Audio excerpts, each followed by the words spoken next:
Another story I heard about myself. This one happened in high school.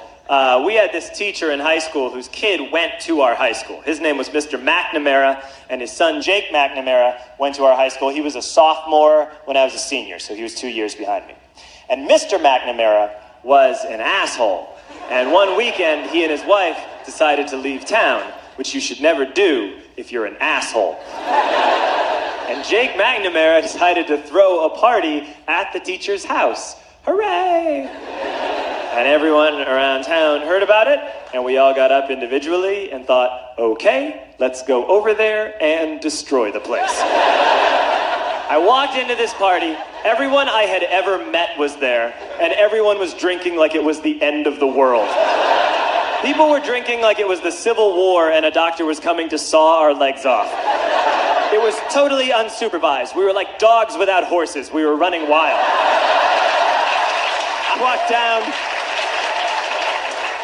walked down to the basement. They had a pool table in the basement. One dude took a running start and threw his body onto the pool table and broke it in half.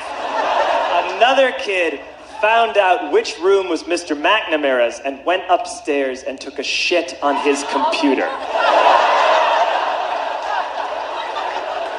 So the party was going great. I'm standing in the basement and I'm holding a red cup. You've seen movies. And I'm standing there and I'm holding a red cup and I'm starting to black out. And I guess someone said like, something police. And in a brilliant moment of word association, I yelled, fuck the police!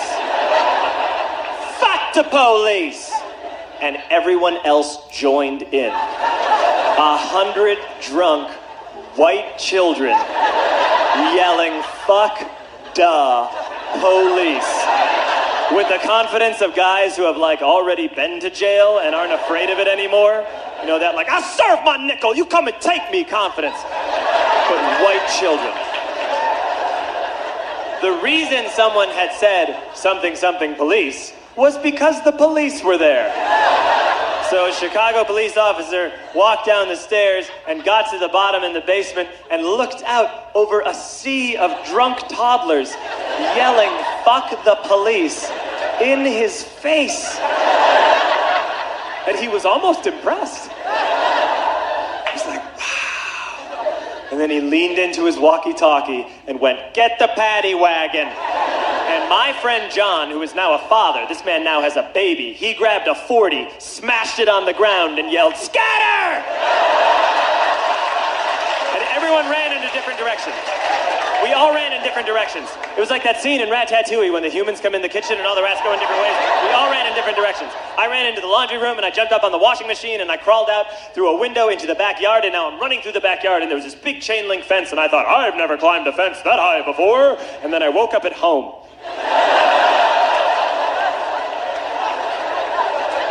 On Monday, I went to school because that's what we did back then. And I'm walking into the school building, and who do I see but Jake McNamara? And he says to me, hey, were you at my party on Saturday? And I said, no. You know, like a liar. And he said things got really out of hand. Someone broke the pool table. Someone took a shit on my dad's computer. But the worst thing, he says, the worst thing is that someone stole these old antique photos of my grandmother, and my parents are freaking out about it. And I had that thought that only blackout drunks and Steve Urkel can have.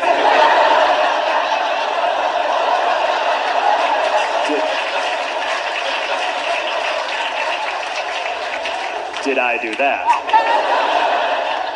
I figured, no, I wouldn't have done that.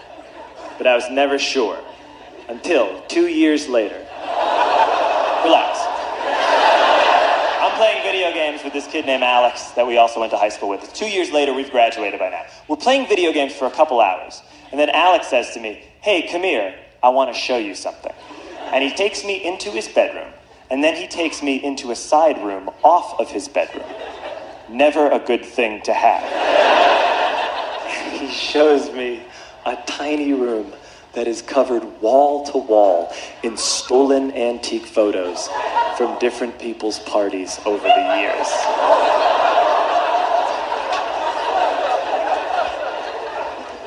And I said, why? Why do you do this? And Alex said, because it's the one thing you can't replace.